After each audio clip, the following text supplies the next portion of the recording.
ॐ अज्ञानतिमिरन्धस्य ज्ञानञ्जनशलाकया चक्षुरुन्मीलितं येन तस्मै श्रीगुरुवे नमः।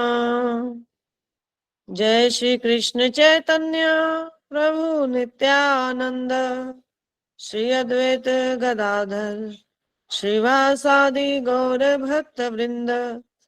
हरे कृष्ण कृष्ण कृष्ण हरे हरे, हरे राम राम राम हरे हरे। श्री गीता माला श्लोक संख्या 10 और 11 पर आज का प्रवचन रहेगा। यज्ञार्थ कर्मणो अन्यत्र लोको अयं कर्म बंधनः तदर्थ कर्म कौन्तेय मुक्त संग समाचर। श्री गीता माला श्लोक संख्या 10 श्रीमद् भगवद गीता के तीसरे अध्याय से लिया गया है। इसमें भगवान श्री कृष्ण कहते हैं, हे कौन्तेय, श्री विष्णु के लिए अर्पित निष्काम कर्म के अतिरिक्त अन्य कर्मों के द्वारा इस संसार में कर्म बंधन होता है। अतः तुम फल की अभिलाषा से रहित होकर श्री विष्णु की प्रसन्नता के लिए कर्म का भली भांति आचरण करो। तो श्रीमद् भगवत गीता के तीसरे अध्याय में भगवान कर्म योग में प्रवेश करके कर्म की व्याख्या करते हैं। कर्म की व्याख्या की जा रही है, इसमें भगवान कर्म के बारे में बता रहे हैं। श्रीमद् भगवत गीता के 3 मूल विषय हैं, संबंध तत्व, अभिधेय तत्व और प्रयोजन तत्व। जैसा कि आप जानते हैं, संबंध तत्व श्री कृष्ण है, अभिधेय तत्व श्री कृष्ण भक्ति है और प्रयोजन तत्व श्री कृष्ण प्रेम है। अभिधेय तत्व तो भक्ति है। तो यहां इस श्लोक में की जा रही है किसकी व्याख्या? कर्म योग की व्याख्या। तो इस संसार में कर्म भी एक मार्ग है, क्योंकि संसार का प्रत्येक मनुष्य कर्म कर रहा है, कर्म। तो यहाँ भगवान कर्म को कैसे भगवान से जोड़ना चाहिए, अन्यथा वह कर्म बंधन का कारण बनता है, यह ज्ञान यहाँ पर प्रदान कर रहे हैं। तो भगवान कहते हैं, हे कौन्तेय, कौन्तेय अर्थात कुंती पुत्र श्री अर्जुन जी के लिए आया। वैसे तो 5 पांडव ही कौन्तेय हैं, माता कुंती के पुत्र हैं। क्योंकि यह गीतोपदेश लीला भगवान श्री कृष्ण और अर्जुन जी के मध्य हो रही है, इसलिए कौन्तेय से तात्पर्य श्री अर्जुन जी है यहाँ पर।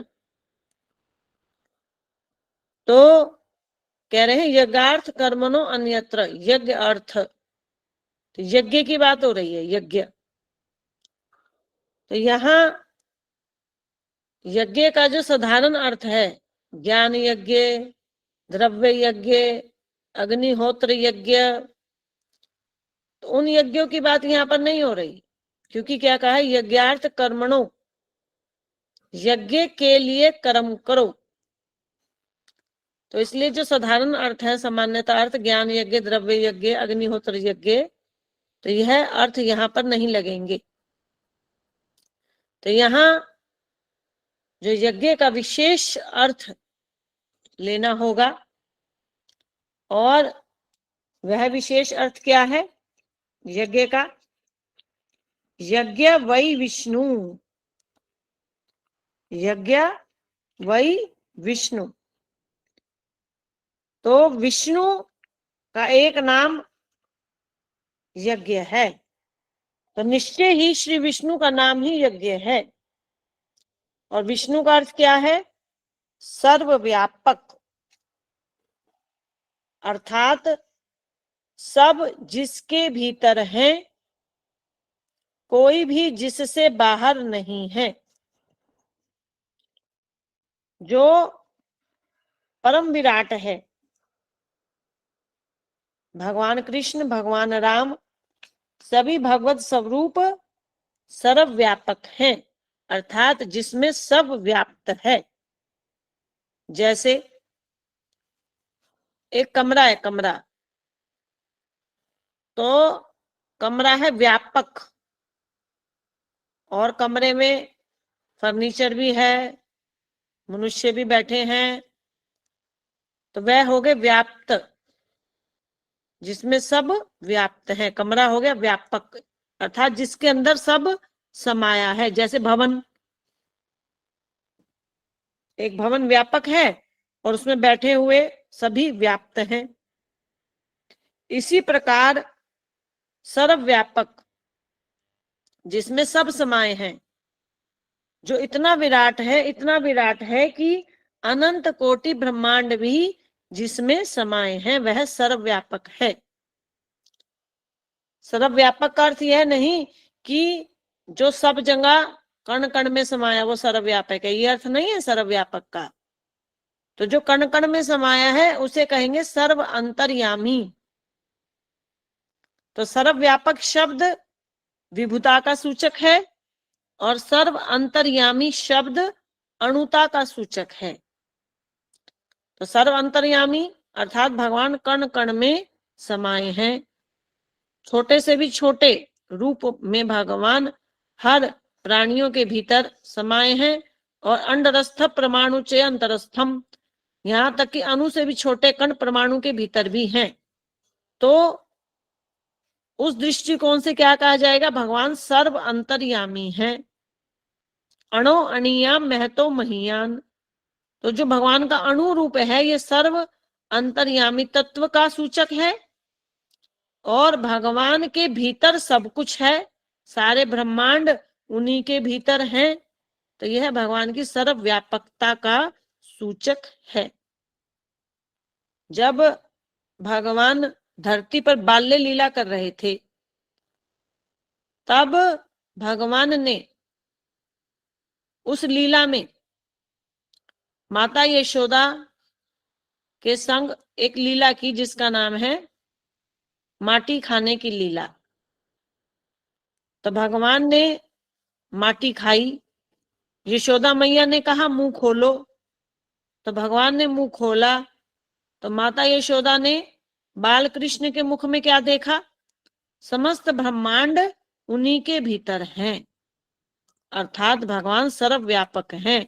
भगवान हो गए व्यापक और सब उनके भीतर हुए व्याप्त, तो हो गए सर्वव्यापक, अर्थात भगवान के भीतर सब कुछ है। All in one, all in one, सब कुछ एक के भीतर, अर्थात भगवान सर्वव्यापक।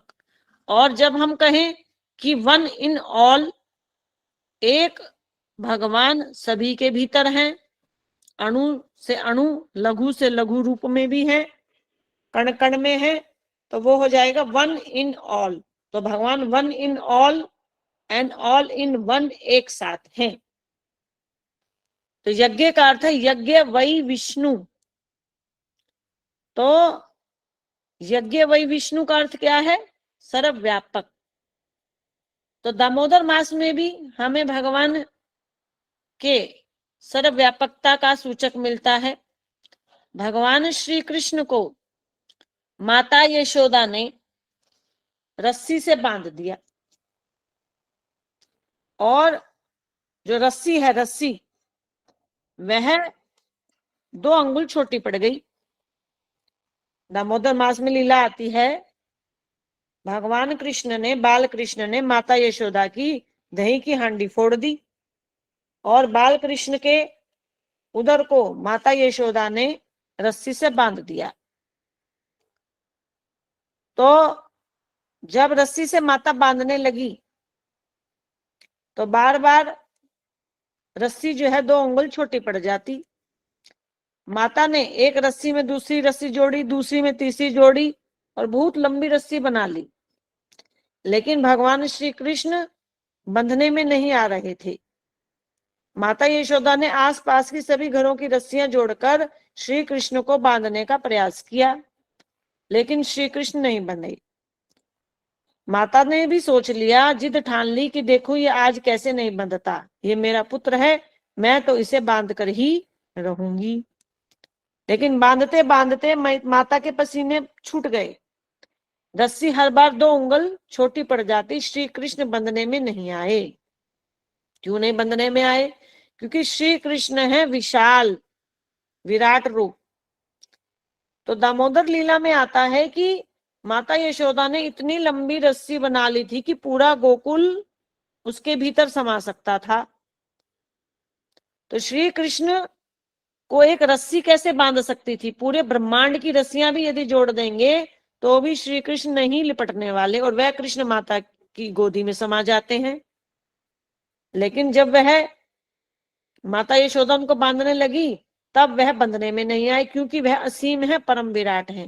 तो देखने में वो साकार लगते हैं, सीमित साकार, किंतु है असीमित साकार परम विराट। और जो परम विराट होता है वही सर्वव्यापक होता है, उसी के भीतर अनंत कोटि ब्रह्मांड समाये होते हैं। तो भगवान राम है, यहाँ भगवान श्री कृष्ण है, तो सभी रूप जो है सर्वव्यापक हैं। तो भगवान राम जी के अवतार काल में भी ऐसी ही लीला हमें पढ़ने को सुनने को मिलती है। एक बार काकभुशुंडी जी भगवान राम को सामान्य बालक समझकर उनके हाथ से माखन रोटी छीन लेते हैं, और रोटी छीनकर वह आकाश में उड़ जाते हैं। तो काकभुशुंडी जी ब्रह्मांड के जिस भी छोर में गए, पीछे पीछे भगवान का हाथ पहुंच गया। तब वह फिर भगवान के चरणों में गिर पड़े और कहा कि मैं आपकी व्यापकता का अनुमान नहीं लगा सका प्रभु, आप तो असीम हैं, मैं आपकी विराटता देखना चाहता हूं। तब भगवान राम ने काकभुशुंडी जी को पकड़कर अपने उदर में डाल दिया, और वह वहां पर अनेक अनेक ब्रह्मांडों में घूमते रहे। जिस भी ब्रह्मांड में जाते तो वहां उनको ब्रह्मा विष्णु महेश दिखाई देते। तो काकभुशुंडी जी उड़ते उड़ते थक गए, किंतु राम जी का पार नहीं पा सके। तो अंदर राम जी के उदर में उनको ऐसे लगा कि जैसे सैकड़ों हजारों वर्ष बीत गए हों। और जब भगवान राम ने उन्हें अपने उदर से बाहर निकाला तो क्या देखा कि अभी तो लगभग एक क्षण ही बीता है। तो ऐसी अचिंत्य शक्ति है भगवान की। तो ये दोनों लीला भगवान की सर्वव्यापकता का सूचक है। तो विष्णु ही सर्वव्यापक नहीं है, राम जी कृष्ण भी सर्वव्यापक हैं। हरे कृष्ण कृष्ण कृष्ण हरे हरे, हरे राम राम राम हरे हरे। तो भगवान कह रहे यज्ञार्थ कर्मणो अन्यत्र लोको अयम कर्म बंधनः। इस संसार में प्रत्येक मनुष्य जो भी कार्य करता है वह कार्य या तो पुण्य है या पाप, या फिर पाप पुण्य मिश्रित कर्म होते हैं। तो जब कोई पुण्य कर्म करता है तो सुख के भाव में बंध जाता है। भगवान कह रहे कर्म बंधना, कर्म से बंधन होता है, चाहे फिर वह पाप कर्म हो चाहे फिर वह पुण्य कर्म हो। तो पुण्य हमें सुख के भाव से बांधता है, और जब कोई पाप कर्म करता है तो वह दुख के भाव से बंध जाता है। तो उसे किसी ना किसी जन्म में सुख दुख भोगना ही पड़ेगा, और सुख दुख भोगने के लिए जन्म लेना ही होगा। तो अतः पाप और पुण्य दोनों ही कर्म जन्म मरण से बांधते हैं। कर्म बंधना, कर्म से बांधते हैं। तो इसीलिए कह रहे तदर्थ कर्म कौन्तेय, तुम मुझ श्री कृष्ण श्री राम या श्री विष्णु की प्रसन्नता के लिए कर्म करो। सामान्यतः कर्म किस लिए हो रहे? कामनाओं को लक्ष्य करके कर्म किए जाते हैं। इस संसार में प्रत्येक मनुष्य कर्म कर रहा है। भगवान भगवत गीता के 3 अध्याय के 5वें श्लोक में कहते हैं, ना ही कश्चित क्षणम अपि जातु तिष्ठत कर्म कृत। एक क्षण भर के लिए भी मनुष्य कर्म किए बिना रह नहीं सकता। यहां तक कि कोई सन्यासी भी हो जाए जो कि कर्मों का त्याग कर दे और जंगलों में चला जाए, तो भी जो उसके नित्य कर्म है, शरीर की जो आवश्यकता के लिए कर्म है, वह उनका त्याग नहीं कर पाएगा। एक सन्यासी भी चलने की क्रिया का त्याग नहीं कर सकता, श्वास लेने की क्रिया का त्याग नहीं कर सकता। यदि वह भोजन का त्याग कर भी दे, पके हुए भोजन का, तो भी वह फल उसको खाना ही होगा, जल उसको पीना ही होगा। तो ना ही कश्चित क्षणम अपि जातु तिष्ठत कर्म कृत। तो कोई क्षण भर के लिए भी कर्म किए बिना रह नहीं सकता। तो नित्य कर्म तो करने ही होंगे। और इस संसार में नित्य कर्मों के साथ साथ कामनाओं को लक्ष्य करके कर्म किए जाते हैं। कर्म के पीछे जो लक्ष्य होता है वो कर्म फल होता है, कर्म का फल हमें मिल जाए। और भगवान भगवत गीता में क्या सिखाते हैं? कर्मण्यवाधिकारस्ते मां फलेषु कदाचन। श्रीमद् भगवत गीता 2 अध्याय के 47 नंबर श्लोक में भगवान कहते हैं, कर्मण्यवाधिकारस्ते, हे अर्जुन तुम कर्म करो किंतु फल की चिंता मत करो। कर्म करने में तुम्हारा अधिकार है, फल पर तुम्हारा अधिकार नहीं है। देखिए 3 बातें हैं। एक है कर्म करने की इच्छा, फल की इच्छा। फल की इच्छा के अनुरूप ही कर्म होगा और फिर कर्म फल आएगा। तो पहले इच्छा आएगी, फिर कर्म होगा और फिर कर्म का फल आएगा। तो इच्छा करने के लिए प्रत्येक प्राणी को भगवान ने पूर्ण स्वतंत्रता दे रखी है। इस संसार में आत्मा के पास स्वतंत्रता है। कौन सी स्वतंत्रता? इच्छा करने की स्वतंत्रता।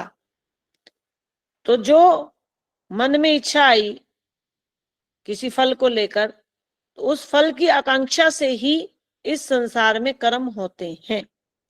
तो कामनाओं की पूर्ति के लिए ही कर्म होते हैं। तो कर्म करने में तो अधिकार है जीव का, किंतु जब फल आएगा, फल पूर्णता भगवान के अधिकार में है। फल पर भगवान का अधिकार है। तो यहां जो भगवान बात कर रहे हैं, यहां बात कर रहे हैं उन कर्मों की जो फल की इच्छा को लेकर किए जाते हैं। वह कर्म भगवान कह रहे हैं कर्म बंधन, वह कर्म बंधन के कारण है। तो यदि कर्तव्य समझकर फल की इच्छा से रहित होकर जो कर्म किए जाएंगे वो निष्काम कर्म कहलाएंगे। जो कर्म फल की इच्छा से रहित होकर किए जाते हैं वो निष्काम कर्म कहलाते हैं। किंतु निष्काम कर्म भी पुण्य कर्म होते हैं, वह पुण्य फल देते हैं। और पुण्य तो बांधने का कारण है। पाप कर्म है तो वह भी बंधन है, पुण्य कर्म भी बंधन है। क्योंकि पुण्य भोगने के लिए, सुख भोगने के लिए शरीर धारण करना होगा। और जब शरीर धारण करेंगे, चाहे कोई जितना मर्जी बड़ा पुण्य आत्मा हो, तो उसे भी जन्म मृत्यु जरा व्याधि का कष्ट तो सहन करना ही होगा इस संसार में। तो पुण्य भी एक बंधन है। तो पुण्य कैसा बंधन है? पुण्य को मानो सोने की जंजीर और पाप कर्म को मानो लोहे की जंजीर। एक तो व्यक्ति बंधा है लोहे की जंजीर में, उसकी जंजीर छोटी है तो वह थोड़ी दूरी तक ही घूम सकता है, उसको थोड़ी स्वतंत्रता है। और एक व्यक्ति है सोने की जंजीर में बंधा, उसकी जंजीर लंबी है। तो यदि सोने की जंजीर में बंधा हुआ व्यक्ति सोचे, अरे देखो देखो कितने गौरव की बात है, मैं तो सोने की जंजीर में बंधा हूं, मैं तो बहुत ऊंचे महल में रहता हूं, मेरे पास तो गाड़ियां हैं, मेरे पास ये है, मेरे पास ये है। तो उसके पास सुख सुविधाएं ज्यादा हैं, उसको स्वतंत्रता ज्यादा है, उसकी चेन लंबी है, किंतु बंधन तो उसका भी है। भगवान कह रहे लोको अयम कर्म बंधना, इस संसार में बंधना होगा। किस व्यक्ति को बंधना होगा? जो व्यक्ति विष्णु के लिए कर्म नहीं करता। तो भगवान कह रहे हैं कि यदि कोई निष्काम कर्म करेगा तो भी बंधना पड़ेगा, और निष्काम कर्म से क्या मिलेंगे? स्वर्ग से ऊपर के लोक मिल जाएंगे। तो भगवान ने जो निष्काम कर्म है, निष्काम अर्थात फल की इच्छा से रहित कर्म, उन कर्मों को भी भगवान कह रहे हैं यज्ञार्थ कर्मणो अन्यत्र, कि यदि तुम उन कर्मों को मुझे अर्पित नहीं करते हो तो फिर वह कर्म भी तुम्हें बांधेंगे, क्योंकि वह पुण्य कर्म है।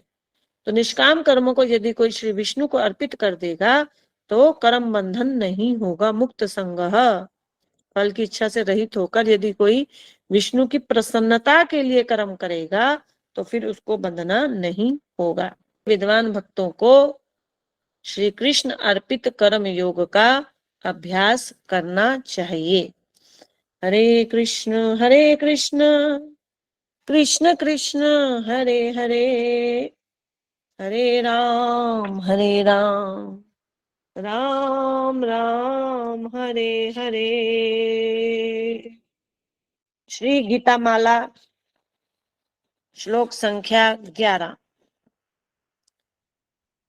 यज्ञशिष्टाशिनः सन्तो मुच्यन्ते सर्व किल्बिषैः, भुजते ते तु अघं पापा ये पचन्ति आत्मकारणात्।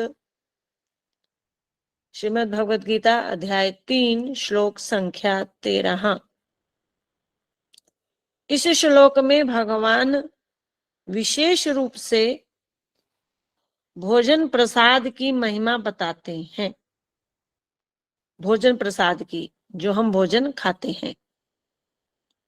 भगवान कह रहे हैं यज्ञ पुरुष श्री विष्णु के अवशिष्ट प्रसाद को खाने वाले भक्तगण सभी पापों से मुक्त हो जाते हैं, किंतु जो केवल अपनी तुष्टि के लिए ही अन्न पकाते हैं वे पापी लोग तो पाप को ही खाते हैं। तो यहां भी शब्द आया श्लोक में यज्ञ। तो यज्ञ का अर्थ अग्निहोत्र यज्ञ भी है, हवन इत्यादि, ज्ञान यज्ञ भी है, जप यज्ञ भी है, नाम यज्ञ भी है, संकीर्तन यज्ञ भी है, द्रव्य यज्ञ अर्थात भिन्न भिन्न प्रकार के दान, तप यज्ञ, व्रत तपस्या इत्यादि। तो यह सब साधन रूप यज्ञ हैं। बोले हरे कृष्णा। तो यहाँ यज्ञ का अर्थ पिछले श्लोक से मैच करना है 3:9 से। तो विष्णु की प्रसन्नता के लिए किया गया कर्म। तो यज्ञ का अर्थ यहाँ पर यज्ञ वही विष्णु अर्थ ग्रहण करना है। यज्ञ पुरुष भगवान श्री विष्णु। तो विष्णु कौन है? परम स्वराट सर्वव्यापक श्री कृष्ण भी विष्णु है और श्री राम भी विष्णु है। बोलिए हरे कृष्णा। तो वैसे तो श्री विष्णु जी क्षीर सागर में विराजित रहते हैं चतुर्भुज रूप में, लेकिन भगवान के जो सभी स्वरूप हैं, क्योंकि वह सर्वव्यापक है, इसलिए वह भी विष्णु कहलाते हैं। तो यज्ञ शिष्ट, यज्ञ का अर्थ है विष्णु, कृष्ण, राम, यह भगवान के अन्य भगवद स्वरूप। तो यज्ञ शिष्ट, शिष्ट अर्थात भगवान का जूठन। अवशिष्ट को क्या कहते हैं? प्रसाद। भगवान के जूठन या अवशिष्ट को कहते हैं शिष्ट। शिष्ट के दो अर्थ हैं, आदेश या बचा हुआ। तो भगवान को जो आदेशित भोज्य पदार्थ है, अर्थात जब वह पदार्थ भगवान को भोग लगा दिया जाता है उसके बाद जो बच जाता है उसको कहते हैं प्रसाद। जो पदार्थ बचा उसे कहेंगे प्रसाद। भगवान को कोई भोग सामग्री अर्पित कर दी और उसके बाद जो कुछ बचा वह प्रसाद कहलाएगा। वास्तव में प्रसाद कब है? जब भगवान सामने हो, वह कुछ ग्रहण कर ले, जूठा छोड़ दे, तो वह हो गया प्रसाद। तो अगर भगवान समक्ष हो, सामने हो और भगवान ग्रहण करके जूठा छोड़ दें तो ऐसा प्रसाद चखने वाला तो सीधा ही भगवत धाम को प्राप्त हो जाएगा। तो ऐसा प्रसाद तो भगवान जब धरती पर आते हैं उनके अवतार काल के समय विरले ही सौभाग्यशाली जीवों को यह प्रसाद मिलता है। किंतु जब भगवान धरती पर नहीं होते हैं तो उस समय अर्चा विग्रह, भगवान का जो अर्चा विग्रह है या चित्र विग्रह, अर्चा विग्रह, उन्हें भी अवतार कहा जाता है। तो उनके सामने भोजन की थाली को रख दिया जाता है और विधिवत उसमें जप मंत्र इत्यादि द्वारा भोग अर्पण किया जाता है। तुलसी दल डाल के तो भगवान के अलग बर्तन लिए जाते हैं, तो उसमें भगवान को विधिवत भोग लगाया जाता है। तब भगवान कृपा वर्ष उस भोजन के माध्यम से अपनी दृष्टि डालते हैं, चित्र विग्रह के माध्यम से अपनी दृष्टि डालते हैं, दृष्टिपात करते हैं और उस भोजन को पवित्र कर देते हैं। तो वह भोजन देखने मात्र से पवित्र हो जाता है, भगवान को मुंह में डालने की आवश्यकता नहीं रहती। तो इसे कहते हैं प्रसाद। कथा, सत्संग, कीर्तन आदि के बाद भी भगवान को भोग ऐसे ही अर्पित किया जाता है।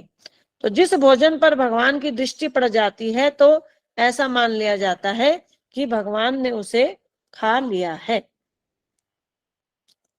तो भगवान का जो प्रसाद है, बचा हुआ प्रसाद, तो उसकी बहुत भारी महिमा है। तो भगवान ग्रहण करते हैं। बचा हुआ कब होएगा? जब भगवान ग्रहण करेंगे तभी तो बचा होएगा। तो भगवान निराकार नहीं है, भगवान साकार है, उनका मुख है तो वह आंखों से भी ग्रहण कर लेते हैं, उनका मुख है। तो भगवान निराकार नहीं है। हिरण्य में पात्रेण सत्या सा पिहितम मुखम, ईशोपनिषद में आता है कि भगवान का मुख है। और भगवान केवल मुख से ही ग्रहण नहीं करते, भगवान के अंगों की बहुत भारी महिमा है। भगवान में अंग अंगी भेद नहीं है, स्वगत भेद नहीं है, अंग अंगी भेद नहीं है।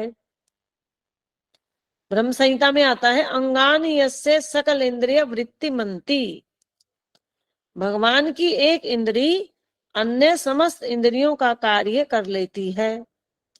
तो भगवान आंख से खा भी सकते हैं और कान से चल भी सकते हैं। बोले हरे कृष्णा। तो एक इंद्री से दूसरी इंद्री का कार्य कर सकते हैं। जैसे मनुष्य की आंख है, वह तो केवल देख पाएगी, नाक सूंघ पाएगा, त्वचा केवल स्पर्श कर पाएगी। तो मनुष्य के शरीर का एक अंग एक ही कार्य करेगा, किंतु भगवान के संबंध में ऐसा नहीं है। भगवान श्री कृष्ण, भगवान राम अपनी आंख से केवल देखते ही नहीं, अपितु खा भी सकते हैं, सुन भी सकते हैं, सूंघ भी सकते हैं। तो भगवान की सकल इंद्रिया वृत्ति मंती, जो अन्य अन्य इंद्रियां हैं वो सब कार्य कर सकती हैं, अर्थात भगवान की प्रत्येक इंद्रिय संपूर्ण है। तो भगवान जब चित्र विग्रह रूप में रहते हैं विराजित, या अर्चा विग्रह रूप में विराजित रहते हैं, तो जो उनके समक्ष भोजन रखा जाता है उस भोजन पर जब वह दृष्टिपात करते हैं तो वह भोजन प्रसाद बन जाता है। आंखों से ही भगवान ने वह भोजन ग्रहण कर लिया है। तो यह प्रक्रिया प्रसाद कहलाती है। बोले हरे कृष्णा। अब जो प्रसाद है वह देवी देवताओं पर चढ़ता है, भगवान को भोग लगाया जाता है और देवी देवताओं को प्रसाद चढ़ाया जाता है। और सामान्यतः भाषा में ऐसा हम बोलते भी हैं कि हनुमान जी को प्रसाद चढ़ाया हो, दुर्गा जी को प्रसाद चढ़ाया हो, कभी ऐसा नहीं कहते भोग लगाया हो। और रामकृष्ण के लिए क्या कहा जाता है कि भोग लगा दो, और देवी देवताओं के लिए क्या कहते हैं? प्रसाद चढ़ा दो। तो भगवान ग्रहण करते हैं। 9वें अध्याय के 26वें श्लोक में क्या कहा भगवान ने? पत्रम पुष्पम फलम तोयम यो में भक्तया प्रयच्छति, जो मुझे भक्ति पूर्वक पत्र, पुष्प, फल, जल इत्यादि अर्पित करता है, मैं उसे ग्रहण करता हूं। तो भगवान ग्रहण करते हैं। 9वें अध्याय के 27 नंबर श्लोक में क्या कहा भगवान ने? यत् करोषि यत् शनासि यत् जुहोसि ददासि यत् तपस्यसि कौन्तेय तत् कुरुष मदर्पणम। जो तुम करते हो, जो तुम ग्रहण करते हो, खाते हो, वह मुझे अर्पित करो, मैं ग्रहण करता हूं। भगवान पदार्थ ग्राही नहीं है, भगवान पदार्थ ग्राही नहीं है, तो भगवान है भावग्राही। कोई सोचे कि हमने भगवान के सामने भोजन की थाली रखी और भगवान ने खाया, तो है नहीं, ये तो ऐसे का ऐसे ही है। तो भगवान उस भोजन की थाली के माध्यम से जो उसमें भाव, भक्त का भाव है, उसे ग्रहण करते हैं। बोले हरे कृष्णा। भागवत में आता है, सलिले सलिल आदि भी श्रद्धया उपाहृतम प्रेष्ठम भक्तेन मम वारी अपि। भगवान को जल अर्पित करके जल से पूजा करें, तो मेरे भक्त यदि श्रद्धा पूर्वक मुझे जो भी अर्पित करते हैं, तो मैं उसे स्वीकार करता हूं, फिर वह भले ही जल हो, फिर वह भले ही भोजन हो। तो भगवान ग्रहण करते हैं, भक्तों का भाव ग्रहण करते हैं। भक्तों द्वारा प्रदान की गई तुच्छ भेंट भी भगवान को स्वीकार्य है। धूरीय पीय भक्त उपहृताम नामे संतोष कल्पते, गंधो धूपो सुमनसो दीपो अनघम चा किम पुनः। भगवान कह रहे अगर कोई अभक्त है और वह भगवान को कुछ अर्पित करता है, तो भगवान को उसमें संतोष नहीं होता। किंतु यदि भगवान का भक्त चाहे गंध, चाहे धूप, चाहे जल, चाहे दीप, चाहे फल, कुछ भी भगवान को अर्पित करे भाव से, तो भगवान उसे ग्रहण करते हैं। हरे कृष्ण कृष्ण कृष्ण हरे हरे, हरे राम राम राम हरे हरे। तो भगवान ने कहा, यज्ञ शिष्टशिनः संतो, संतो संत जन। तो संत जन कौन है? तो जो संत है वो तो पहले से ही मुक्त हो गए हैं पापों से। फिर भगवान या संतों की बात कर रहे हैं। अवशिष्ट प्रसाद को खाने वाले भक्तगण सभी पापों से मुक्त हो जाते हैं। संत जन तो पहले से मुक्त हुए रहते हैं, क्योंकि संत जन किसे कहा ब्रह्म संहिता में? प्रेमंजन भक्ति विलोचने न संता सदैव हृदयेषु विलोकयन्ति। तो संत तो वह हैं जिनके हृदय पहले से शुद्ध हो गए हैं और जिनकी आंखों में प्रेम रूपी अंजन लगा है। प्रेमी भक्त ही संत हैं। तो यहाँ पर जिन संतों के पापों से मुक्त होने की बात कर रहे हैं, वहां पर यहाँ पर साधक गण की बात हो रही है, भक्तों की बात हो रही है, जो साधक अवस्था के भक्त हैं उनकी बात हो रही है। तो यहाँ प्रेमा भक्ति प्राप्त संतों की बात नहीं हो रही श्लोक में। तो कह रहे हैं मुच्यन्ते, मुच्यन्ते अर्थात मुक्त हो जाते हैं। किससे मुक्त हो जाते हैं? सर्व किल्बिषे, सर्व समस्त किल्बिषे पापों से। भगवान राम कृष्ण का विशिष्ट इतना चमत्कारी है, इतना प्रभावशाली है कि खाने वाला जो भक्त है, प्रसाद खाने वाला, उसके सभी पाप नष्ट हो जाते हैं, वह सभी पापों से मुक्त हो जाता है। तो भगवान के प्रसाद की महिमा यहाँ पर हमें प्राप्त होती है। तो भगवान को भोग लगाकर, भोग लगाने के जो बाद बचेगा वह होगा प्रसाद। तो भगवान का जो प्रसाद है उसकी भी एक भोग अर्पित करने की एक विधि है। मन मर्जी भगवान को भोग नहीं लगाया जा सकता। कोई सोचे कि मैं तो अंडा खाऊंगा तो भगवान तो भाव के भूखे हैं, वो तो अंडा ही खा लेंगे।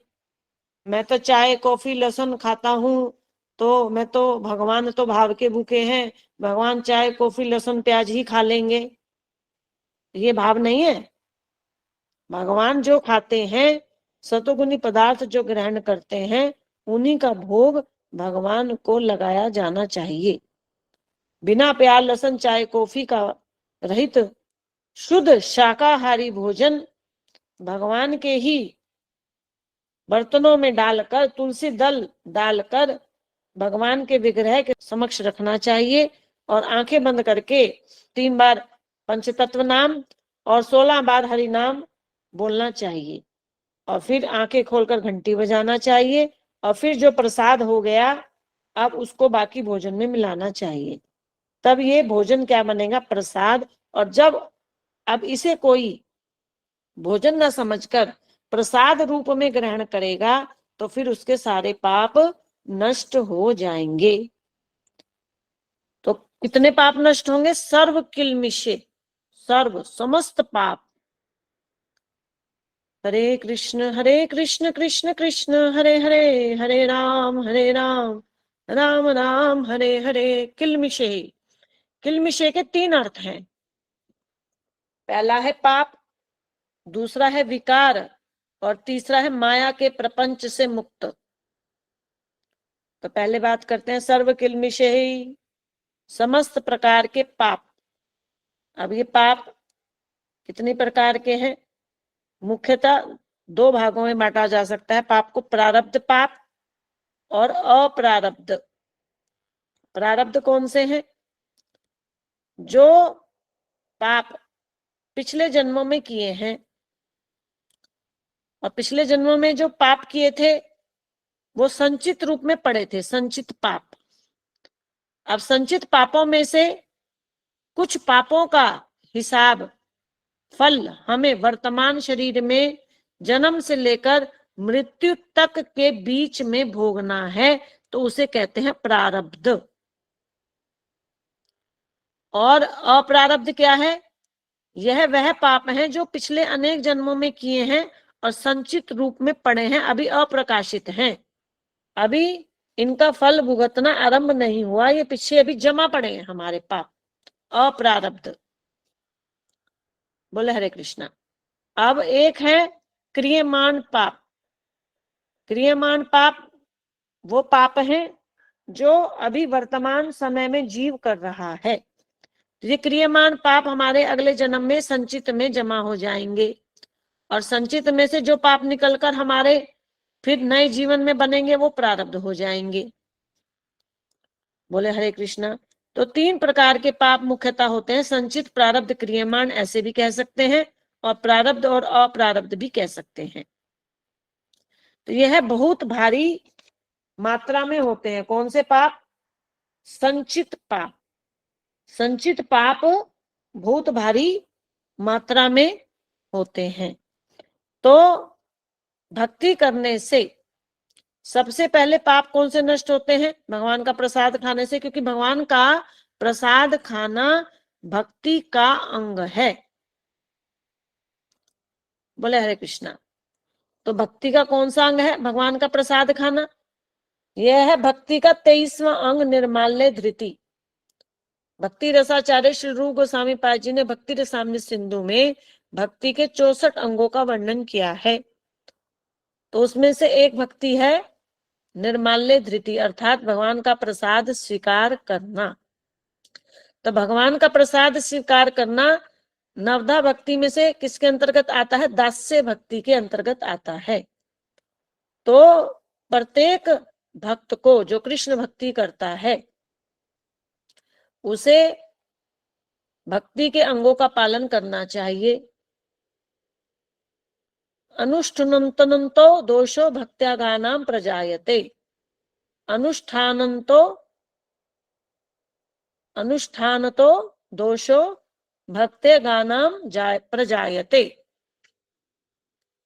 तो भक्ति के अधिकारियों को, जो भक्ति करते हैं, ना कर्मणाम करना दोष भक्ते अधिक कारिणम, भक्ति रसामृत सिंधु में आता है कि भक्ति के अधिकारियों को भक्ति अंगों का अनुष्ठान ना करने से दोष लगता है। अतः भक्ति के अंगों का पालन करना चाहिए। यदि कोई नित्य नैमित्तिक के अन्य अन्य कर्म नहीं करता तो उसे कोई दोष नहीं लग रहा, लेकिन अगर भक्ति के अंगों का अनुष्ठान नहीं करता तो दोष लगता है। अतः भक्ति के अंगों का पालन अवश्य करना चाहिए। हरे कृष्ण कृष्ण कृष्ण हरे हरे, हरे राम राम राम हरे हरे। तो संचित पाप सबसे पहले नष्ट होंगे, फिर क्रियमान, फिर तीसरे नंबर पर होंगे प्रारब्ध नष्ट। तो सर्व किल्मिषे का पहला अर्थ समस्त प्रकार के पाप नष्ट होते हैं भक्ति के अंग प्रसाद को ग्रहण करने से। दूसरा, समस्त प्रकार के विकार नष्ट होते हैं। विकार कौन से हैं? काम, क्रोध, लोभ, मोह, मद, मात्सर्य आदि विकार नष्ट होते हैं। ये 6 प्रकार के मुख्य रूप से विकार है, काम, क्रोध, लोभ आदि विकार। तो भक्ति का पालन करने से यह विकार नष्ट होते हैं। भक्ति की अंग प्रसाद की महिमा के अंतर्गत आता है, महाप्रसादे गोविंदे नामो भ्रमणि वैष्णवे सो अल्प पुण्यवताम राजन विश्वास नैव जायते। शरीर अविद्या जाल जड़ेन्द्रिय ताहि काल जीवे फैले विषय सागरे। ये शरीर तो अविद्या का जाल है और जड़ इंद्रिया जीव की कट्टर शत्रु हैं, और जीव जो है भौतिक विषय भोगों में संसार में गिर गया है। तारे मध्य जीवा अति लोभमय सुदुर्मति, और इन इंद्रियों के मध्य जो जीवा है अत्यंत लोभी है और ये दुर्मति है। इसको जीत पाना बहुत कठिन है, ताके जेता कठिन संसार है, बहुत मुश्किल है। किंतु कृष्ण बड़ दयामय करिवारे जीवा जय। लेकिन श्री कृष्ण इतने दयालु हैं, इतने दयालु हैं कि उन्होंने जीवा को जीतने के लिए अपना प्रसाद अन्न दे दिया है। सो प्रसाद अन्न दिलो भाई, प्रसाद दे दिया है। सही अन्नामृत पाओ राधा कृष्ण गुण गाओ। इसलिए इस अमृत में प्रसाद को ग्रहण करना है और राधा कृष्ण का गुणगान करना है। प्रेम डाको चैतन्य निताई, जय निमाई जय निताई, और प्रेम से चैतन्य निताई कहना है। तो यदि कोई महाप्रसाद को स्वीकार करता है तो वह जिह्वा से जो प्रसाद खाएगा तो वह इस अपने अंदर जो विकार है, 6 विकार मुख्य रूप से, इनको जीत पाएगा। उसका अंतर हृदय क्या हो जाएगा? शुद्ध हो जाएगा। प्रसाद खाने से अंतःकरण शुद्ध होता है, माया के प्रपंच से मुक्ति मिलती है। जब अंतःकरण शुद्ध हो जाएगा, अनर्थ निवृत्ति हो जाएगी, माया के 3 गुणों से जीव ऊपर उठ जाएगा, तो प्रसाद खाने से सर्व किल्मिषे जीव माया के प्रपंच से भी मुक्त हो जाता है। हरे कृष्ण कृष्ण कृष्ण हरे हरे, हरे राम राम राम हरे हरे। भुजते ते तु अघम पापा ये पचंती आत्म कारणात्। तो कह रहे हैं जो केवल अपनी तुष्टि के लिए ही भोजन करते हैं, अन्न पकाते हैं, तो वह पापी लोग तो पाप ही खाते हैं। अब प्रसाद ना खाने वालों की दशा बता रहे हैं भगवान, कि जो केवल अपनी जीभ के स्वाद के लिए ही पकाते हैं, खाते हैं, तो वह अन्न के रूप में पाप का ही भक्षण करते हैं, भले ही फिर वह शुद्ध शाकाहार भोजन ही क्यों ना खा रहे हों। शुद्ध शाकाहार भोजन भी यदि भगवान को अर्पण किए बिना खाया जा रहा है तो उसमें पाप का अंश तो रहेगा। कैसे रहेगा? फसल बोने से काटने तक की प्रक्रिया में खेत में हजारों कीट पतंगों की मृत्यु होती है, और जब वह अनाज हमारे घरों तक पहुंचता है तो उस अन्न में, भले ही वह शाकाहारी क्यों ना हो, वह जीव हत्या से युक्त होता है। तो 1 एकड़ धान के खेत में जितने धान के दाने होते हैं उतने ही जीव मरते हैं, और भोजन पकाते समय भी अग्नि में कई प्रकार के जीव मरते हैं, इसलिए शाकाहार भोजन भी पापमय होता है।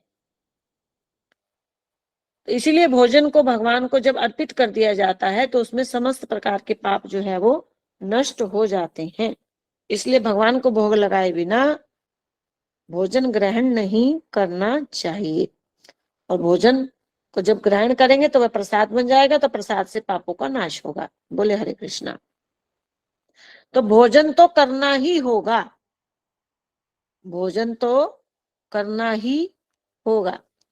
अब कुछ लोग क्या कहते हैं, यहाँ तो प्रसाद की बात हो रही है, अब शाकाहारी भोजन के लिए भी कुछ लोग क्या तर्क देते हैं, मांसाहार हो या शाकाहारी भोजन हो, तो जीव हत्या तो दोनों में ही है, मांसाहारी में क्यों है जीव हत्या, शाकाहारी में भी है भाई। बोले हरे कृष्णा। तो मांसाहार में अन्य प्राणियों की मृत्यु हुई, और शाकाहारी भोजन में भी तो जो पेड़ पौधे हैं उनमें भी तो आत्मा है, उसमें भी तो मृत्यु हुई। इसलिए क्या फर्क पड़ता है, मांसाहार ग्रहण करो। बोले हरे कृष्णा। तो ऐसे व्यक्तियों की जानकारी के लिए उत्तर है, जीव जीवस्य जीवनम। इस संसार में एक जीव दूसरे जीव का भोजन है, ये तो संसार का नियम है, प्रकृति का नियम है। हर योनि का प्रकृति में कोई ना कोई महत्वपूर्ण योगदान है। 84 लाख योनियां हैं। ऑक्सीजन, भोजन, पशु पक्षी, जलचर, एक प्राणी दूसरे प्राणी पर निर्भर है इस संसार में। तो लेकिन इस संसार में कौन से प्राणी का भोजन क्या है यह भी तो निर्धारित किया गया है।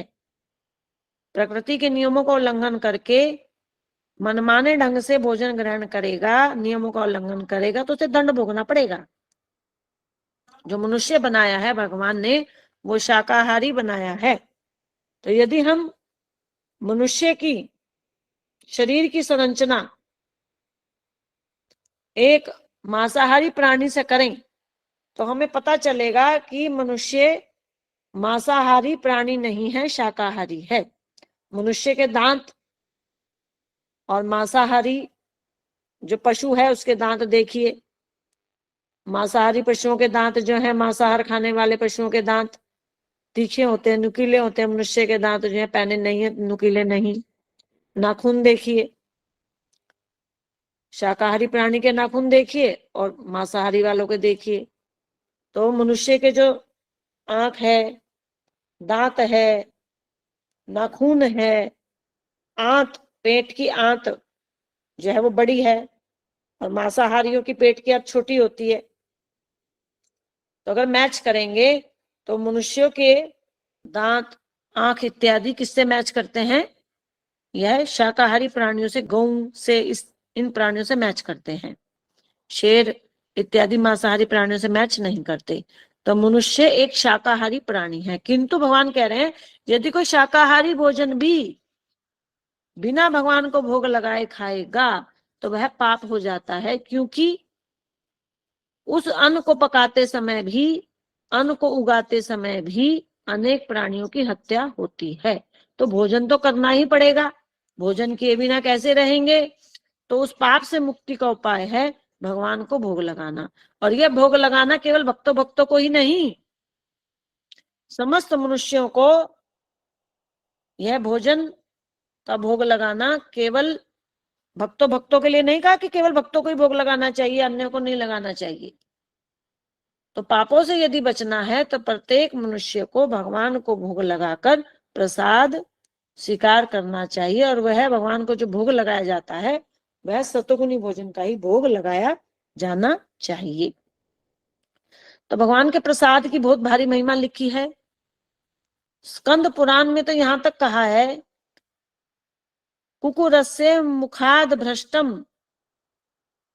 तदृशम पतते यदि भ्रमणे नापि भोक्तव्यम सर्व पापाप वोदनम।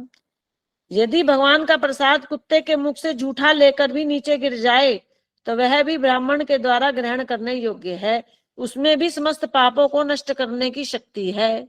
इतनी भारी महिमा भगवान के प्रसाद की लिखी है। उच्छिष्टम भोजनो दासा त्वम मायम जयम ही। भागवत 11वां स्कंद 6वां अध्याय 46 नंबर श्लोक। भगवान के प्रसाद में इतनी शक्ति है, उच्छिष्ट में इतनी शक्ति है, मायाम जयेम ही, कि इस उच्छिष्ट के द्वारा, भगवान के जूठन के द्वारा माया को भी जीता जा सकता है। भगवान का भोजन एक प्रसाद, एक हथियार के समान है, शक्तिशाली हथियार के समान। तो इस शक्तिशाली हथियार का यदि कोई प्रयोग करेगा तो वह माया को जीत सकता है, माया के 3 गुणों से ऊपर उठ सकता है। ये प्रसाद काम कैसे करता है?